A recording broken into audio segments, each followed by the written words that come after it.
¿Qué pasaría si despertaras en el México de hace 200 años? ¿Cómo sería caminar por sus calles, trabajar en sus campos o enfrentarte a sus enfermedades? Aunque la independencia ya se había logrado, la vida cotidiana en 1824 estaba llena de desafíos. El país era joven, inestable y todavía buscaba su identidad. Las ciudades estaban llenas de contrastes. El campo seguía dominado por los terratenientes y la sociedad permanecía dividida entre ricos y pobres, criollos, mestizos e indígenas. La medicina era rudimentaria, la educación un privilegio y la política un juego de poder donde solo unos pocos tomaban las decisiones. Acompáñanos en este recorrido por el México de hace 200 años, un país en transformación, lleno de conflictos, tradiciones y un espíritu inquebrantable que aún hoy define su historia. El polvo aún no se asentaba en las calles de la Ciudad de México, cuando en 1824 el país intentaba encontrar su identidad. La guerra de independencia había terminado, pero la paz seguía siendo un sueño lejano. México ya no era una colonia, pero realmente era una nación unida. Las campanas de las iglesias repicaban con fuerza, anunciando una nueva era. Sin embargo, en las plazas, en los mercados y en las tabernas, la gente común no tenía tiempo para celebrar. El país estaba en ruinas, la economía se tambaleaba, las ciudades estaban deterioradas y el campo sufría las consecuencias de años de conflicto. Para muchos, la vida cotidiana era más dura que nunca. Mientras tanto, en los salones de las élites, políticos, militares y antiguos insurgentes debatían el futuro del país. ¿Debería México ser una república o una monarquía? ¿Quién debía gobernar? Las ideas chocaban con la misma fuerza con la que lo habían hecho las armas en el campo de batalla. La Constitución de 1824 intentó dar respuesta a estas preguntas, estableciendo un gobierno republicano. Pero en la práctica, el poder seguía en manos de unos pocos. Las calles estaban llenas de incertidumbre. Los comerciantes intentaban reactivar sus negocios, los campesinos regresaban a sus tierras destruidas y los artesanos luchaban por encontrar clientes en una economía inestable. En las provincias, los caudillos locales comenzaban a ganar más influencia, desafiando la frágil autoridad del gobierno central.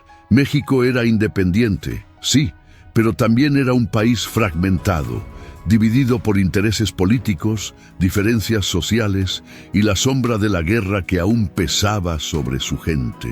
¿Qué significaba realmente ser mexicano en 1824? Para algunos, era una esperanza de libertad. Para otros, era solo el inicio de una nueva lucha por la supervivencia. Las calles de la Ciudad de México estaban llenas de rumores. En cada esquina, en cada mercado, la gente murmuraba sobre el futuro del país. México había adoptado una nueva constitución en 1824, estableciendo una república federal. Pero, ¿quién tenía realmente el poder? En teoría, el pueblo elegiría a sus gobernantes. En la práctica, la política estaba dominada por militares, clérigos y terratenientes. Guadalupe Victoria se convirtió en el primer presidente de México, pero su gobierno enfrentaba una lucha constante contra facciones rivales. La nación era un tablero de ajedrez, donde caudillos regionales movían sus piezas para ganar más poder. El Congreso, formado por diputados de diferentes estados, intentaba establecer un equilibrio, pero las divisiones eran profundas. Por un lado, los liberales defendían una nación moderna, con menos influencia de la Iglesia y un gobierno descentralizado. Por otro, los conservadores creían en un México fuerte y centralizado, con la religión católica como pilar de la sociedad. Fuera de los palacios y los edificios gubernamentales, la gente común tenía poco o ningún control sobre su destino. La mayoría de los mexicanos ni siquiera sabía leer o escribir, mucho menos entendían los debates políticos. Para ellos, el gobierno era una entidad distante, algo que se decidía en la capital y que rara vez mejoraba su vida diaria. Pero en los cuarteles, En las haciendas y en los conventos se gestaban las intrigas que definirían los próximos años. El poder estaba en juego y México, en su intento de democracia, descubriría pronto que la independencia no significaba estabilidad. Las calles de la Ciudad de México en 1824 eran un espectáculo de contrastes. En el centro, las elegantes casonas de los criollos y altos funcionarios mostraban su grandeza con balcones de hierro forjado y patios adornados con fuentes. Pero solo unas calles más allá, los barrios populares estaban llenos de viviendas humildes, con techos de teja y paredes de adobe, donde la vida era mucho más dura. El comercio era el alma de la ciudad. En los mercados, los vendedores ofrecían desde alimentos básicos como maíz y frijoles hasta exóticas especias traídas de tierras lejanas. Los comerciantes ambulantes recorrían las calles gritando sus productos: tamales, atole, pan recién horneado. Sin embargo, la mayoría de los trabajadores apenas ganaban lo suficiente para sobrevivir. El transporte era rudimentario. Mientras las clases altas se desplazaban en carruajes tirados por caballos, la gente común caminaba entre calles empedradas, esquivando charcos de agua sucia y evitando los desechos que muchas veces se arrojaban directamente a la vía pública. Sin un sistema de alcantarillado eficiente, los olores eran intensos, especialmente en las zonas más densamente pobladas. La seguridad era otro problema. Bandas de ladrones acechaban en la oscuridad, y aunque había patrullas de vigilancia, la justicia era lenta y muchas veces corrupta. La vida nocturna estaba dominada por tabernas y pulquerías, donde trabajadores y campesinos se reunían para beber y olvidar por un momento sus preocupaciones. A pesar de las dificultades, la vida en la ciudad tenía su encanto. Las plazas eran el punto de encuentro social, donde se organizaban festividades religiosas, ferias y espectáculos de música y teatro. Para muchos, el bullicio de la ciudad era sinónimo de oportunidades, pero para otros era solo un reflejo de las profundas desigualdades de la nueva nación. Lejos del bullicio de las ciudades, la verdadera esencia de México se encontraba en el campo. La gran mayoría de la población vivía en haciendas, ranchos o pequeños pueblos agrícolas, donde el tiempo parecía avanzar de manera distinta. El sol marcaba el ritmo de la jornada. Al amanecer, los campesinos ya estaban en los campos, y al anochecer, las fogatas iluminaban las humildes chozas de adobe y techo de palma. Para los trabajadores rurales, la independencia de México no había cambiado mucho su realidad. La tierra seguía en manos de unos pocos terratenientes que controlaban vastas extensiones y determinaban el destino de quienes trabajaban para ellos. En las haciendas, los peones vivían en condiciones difíciles, endeudados con los patrones y obligados a comprar en las tiendas de raya, donde los precios eran tan altos que nunca podían saldar sus cuentas. El maíz, el frijol y el chile eran la base de la alimentación, complementados con nopales, calabazas y, en raras ocasiones, carne. La cocina se preparaba en fogones de piedra y las tortillas recién hechas eran el sustento diario. Pero la escasez era común y las malas cosechas podían significar hambre y sufrimiento para muchas familias. El campo también estaba lleno de peligros. Más allá de las dificultades climáticas y las plagas que destruían cultivos, los caminos rurales eran inseguros. Bandas de asaltantes acechaban a los viajeros, y en algunos lugares, grupos indígenas aún resistían la expansión de las autoridades mexicanas sobre sus territorios. A pesar de las adversidades, la vida en el campo tenía un fuerte sentido de comunidad. Las fiestas patronales eran momentos de celebración, donde la música, el baile y las tradiciones unían a las familias. En un México donde la política y las guerras definían el destino de la nación, en el campo la lucha era otra, la lucha diaria por la supervivencia. En el México de 1824, la independencia había cambiado el gobierno, pero no la profunda desigualdad social. La sociedad seguía dividida en clases bien marcadas, donde el color de piel, la riqueza y el origen determinaban el destino de cada persona. En la cima de la pirámide social estaban los criollos, descendientes de españoles nacidos en América. Aunque durante la época colonial habían sido relegados en el poder político, con la independencia se convirtieron en la nueva élite. Eran dueños de tierras, negocios y cargos públicos, y controlaban gran parte de la economía del país. Un escalón más abajo estaban los mestizos, resultado de la mezcla entre europeos e indígenas.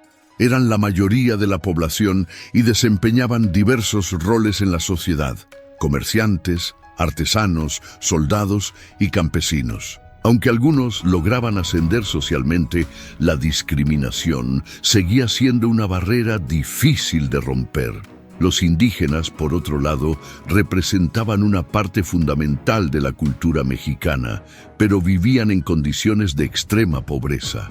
La independencia no había traído mejoras significativas para ellos. Muchos seguían trabajando en haciendas o en sus comunidades, pagando altos tributos y sufriendo abusos de las autoridades. Para muchos la libertad era solo una palabra sin significado real. Otro grupo marginado eran los afrodescendientes. Aunque México había abolido la esclavitud en 1829, muchos exesclavos y sus descendientes seguían atrapados en la pobreza, desempeñando trabajos mal pagados y sin oportunidades de ascenso social. La Iglesia Católica, aunque ya no tenía el poder absoluto de la época colonial, seguía siendo una institución influyente. Controlaba la educación, imponía normas morales y mantenía un fuerte dominio sobre la vida cotidiana de los mexicanos. En las calles, en las plazas y en los campos, la nueva nación intentaba encontrar su identidad. Pero la realidad era clara. Aunque México era libre, su sociedad aún estaba marcada por profundas divisiones que tardarían décadas en cambiar. En el México de 1824, enfermarse podía ser una sentencia de muerte. La medicina aún estaba llena de supersticiones y los hospitales eran lugares temidos más que centros de curación.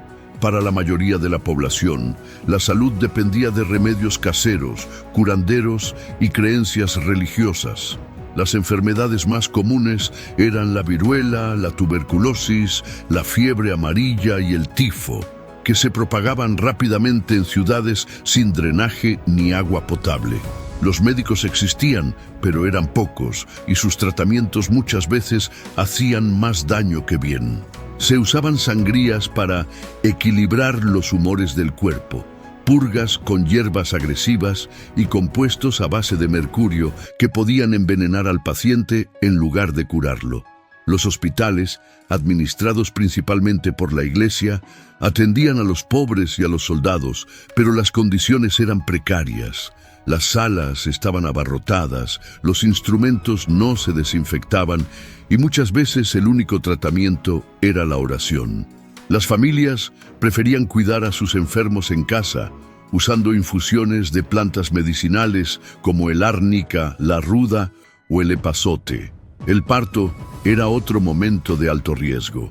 Las mujeres daban a luz en casa, asistidas por parteras que utilizaban técnicas tradicionales, algunas efectivas y otras peligrosas. Muchas madres y bebés no sobrevivían debido a infecciones o hemorragias sin tratamiento.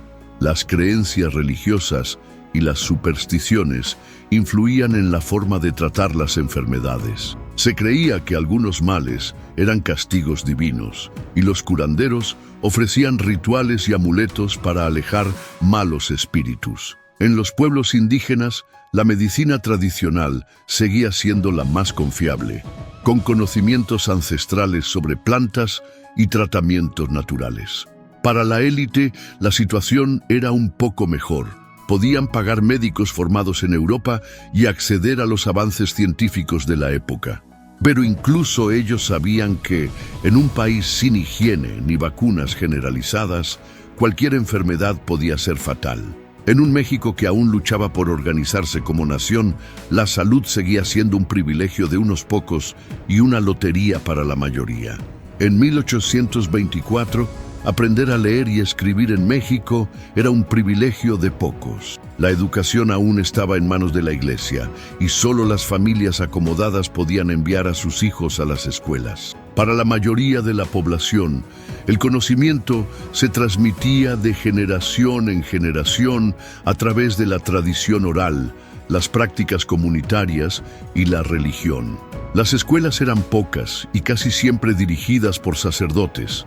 En ellas, los niños aprendían lectura, escritura, matemáticas básicas y doctrina cristiana. Sin embargo, no todos tenían acceso. Las niñas, los indígenas y los mestizos pobres rara vez podían estudiar, y su educación se limitaba a lo que sus familias podían enseñarles en casa. En el caso de las mujeres, la enseñanza se enfocaba en habilidades domésticas. Se les preparaba para ser buenas esposas y madres, con clases de costura, cocina y religión. Solo unas pocas, especialmente en conventos, podían recibir una educación más avanzada. Para la élite criolla, la educación era diferente. Los hijos de familias ricas podían estudiar en colegios privados o incluso viajar a Europa para aprender sobre filosofía, ciencias y política. Fue en estos círculos donde surgieron muchas de las ideas que llevaron a la independencia y a los primeros intentos de modernización del país. A pesar de las limitaciones, la cultura mexicana comenzaba a florecer. La música y la danza popular eran parte fundamental de la vida cotidiana, con sones y jarabes interpretados en fiestas y plazas. La literatura también se abría paso, con autores que narraban la historia del país y buscaban construir una identidad nacional. El teatro era una de las principales formas de entretenimiento. En la Ciudad de México, los corrales de comedias se llenaban de espectadores que disfrutaban desde obras clásicas hasta representaciones con crítica social. Mientras tanto, en los pueblos, los títeres y los relatos de los trovadores mantenían viva la tradición de contar historias. México aún tenía un largo camino por recorrer en educación y cultura, pero poco a poco la nueva nación comenzaba a escribir su propia historia. Mientras México luchaba por consolidarse como nación, el mundo observaba con atención. Las potencias europeas y Estados Unidos veían al joven país como un territorio inestable, rico en recursos y con un futuro incierto.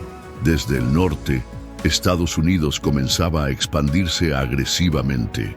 Su doctrina del destino manifiesto impulsaba la idea de que su nación estaba destinada a dominar el continente. México, con un territorio vasto pero con poca capacidad para defenderlo, se encontraba en una posición vulnerable. En Texas, la presencia de colonos estadounidenses traería problemas en los años siguientes. En Europa, España aún no aceptaba del todo la independencia de su antigua colonia. Aunque había perdido el control político, en la península existían sectores que soñaban con recuperar México. Francia e Inglaterra, por su parte, veían al país como un mercado atractivo, pero desconfiaban de su inestabilidad interna. Las relaciones con América Latina también eran complejas. Otras naciones recién independizadas, como Colombia y Argentina, compartían los mismos desafíos de construir un nuevo sistema de gobierno y evitar el regreso de la monarquía. Sin embargo, en lugar de una alianza fuerte entre países hermanos, cada nación enfrentaba sus propios conflictos internos. A nivel económico, México dependía del comercio con el extranjero, pero su infraestructura estaba destruida tras la Guerra de Independencia. Las minas, que habían sido la base de la economía colonial, producían menos y el campo no daba abasto para alimentar a toda la población. Para sobrevivir, el país tuvo que pedir préstamos a potencias extranjeras, lo que a largo plazo lo haría aún más dependiente de ellas. México en 1824 era una nación llena de sueños y desafíos. La independencia había sido solo el primer paso. El verdadero reto era mantenerse unido y evitar que los intereses extranjeros y las disputas internas destruyeran la nueva república. El destino del país aún estaba por escribirse y los años siguientes traerían conflictos que pondrían a prueba su soberanía. Hoy, al mirar atrás, podemos ver cómo esos primeros años dieron forma a la nación que conocemos. México ha cambiado, ha crecido y ha superado innumerables desafíos. Pero al final, la historia sigue viva en cada rincón del país, en sus costumbres, en sus calles y en su gente. Gracias por haber visto hasta aquí. Si te gustó este video y te apasiona este tipo de contenido, suscríbete al canal para no perderte los próximos videos y descubrir más historias fascinantes. Nos vemos en el próximo video.